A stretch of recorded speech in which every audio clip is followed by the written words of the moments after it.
kita akan belajar dua learning outcome sahaja.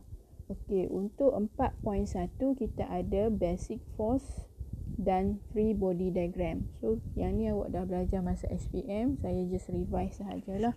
Okey, kita ada 5 jenis force. Yang pertama adalah weight, yang kita simbolkan dia dengan W besar ni ya. W, lepas tu dia ada tanda arrow sebab dia adalah force. Force ini adalah vektor. Jadi kena adalah tanda arrow tu.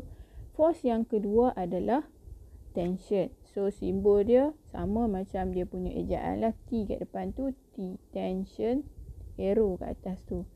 Force yang ketiga adalah normal force. Normal force N.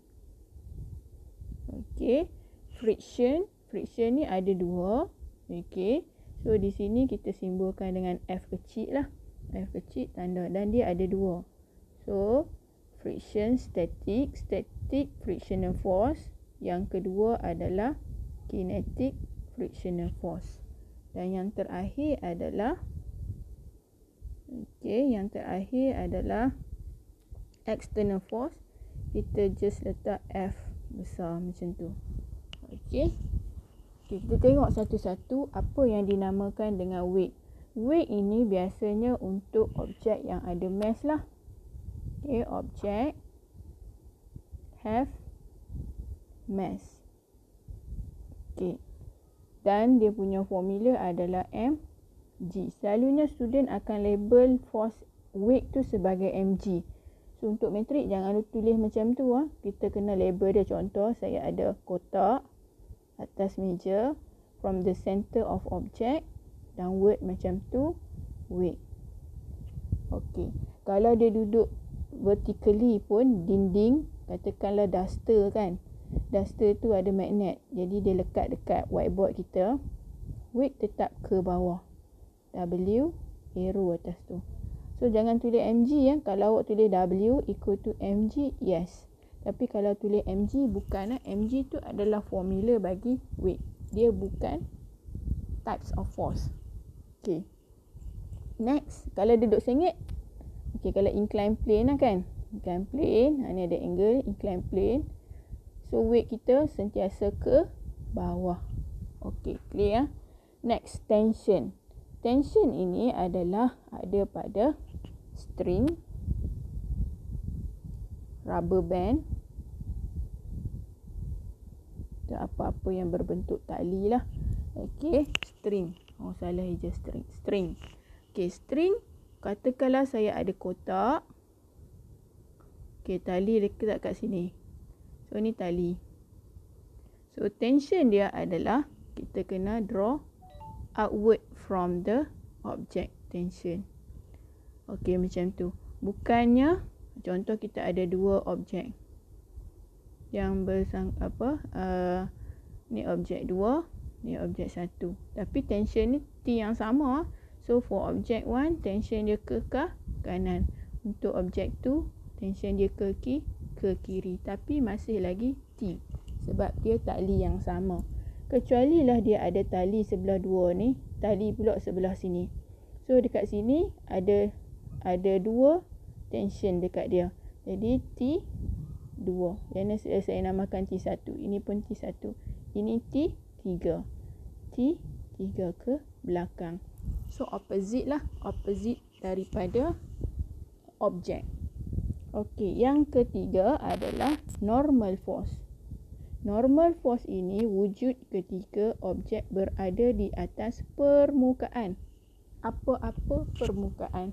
Jadi dia daripada permukaan ke atas 90 darjah dengan permukaan. Normal force. Kalau objek dia lekat di dinding macam ni. Ni dinding. Okey, daripada surface 90 darjah dengan surface itu adalah normal force. Kalau sengit pun 90 darjah dengan surface itu adalah normal force. Asalkan objek berada di atas sebarang permukaan. Kalau permukaan dia macam ni, lepas tu kita bulat. Di tempat yang dia sentuh tu lah. Ke sini ada normal force yang pertama. Ini normal force yang kedua. 90 darjah dengan surface ni. Yang ni 90 darjah dengan surface yang tu. Okey. Next. Okey, untuk friction pula. Okey, saya bawa ke bawah. Friction. Friction ini, ayat dia adalah rough surface. Rough surface. Okey, kalau dia kata dia letak dekat atas jalan pun, jalan tu kira rough surface lah juga. Okey, friction ni sifat dia opposite dengan opposite with motion. Okey, contoh kalau kata objek itu okey, kita tarik dengan tali sebelah sini. So dia akan bergerak ke kanan lah kan, acceleration dia. Friction, dan ini adalah rough surface. Rough surface. Maka friction kita kena ke belakang. Friction. Kalau dia bergerak, maka itu adalah Fk. Tapi kalaulah tali tu tarik saja, tapi macam mana? Dia baru nak bergerak, jadi yang ni kita akan tukar lah. Kalau kata dia at constant speed, contohnya A kita kosong, dia tak bergerak kan. So kalau kata kita just tarik saja dan dia adalah rough surface, tidak bergerak, maksud dia V dia kosong. Ataupun kita kata stationary lah. Stationary, dia masih ada friction tetapi static friction ke belakang. Sebab kita nak tarik dia ke sana lah. Macam tu. Okay, constant acceleration. Next, the last one adalah, lupa nak sebut. Okay, satu lagi. Friction ni dia ada formula dia mu n. So kalau dia static friction, dia mu s lah. Kalau dia adalah kinetic friction, Fk lah, mu k n. Dia macam weight. Weight dia ada formula dia mg. Kalau force, friction, mu n. Normal force tak ada. Semua yang lain ni tak ada formula dia. Okay, the last one adalah external force.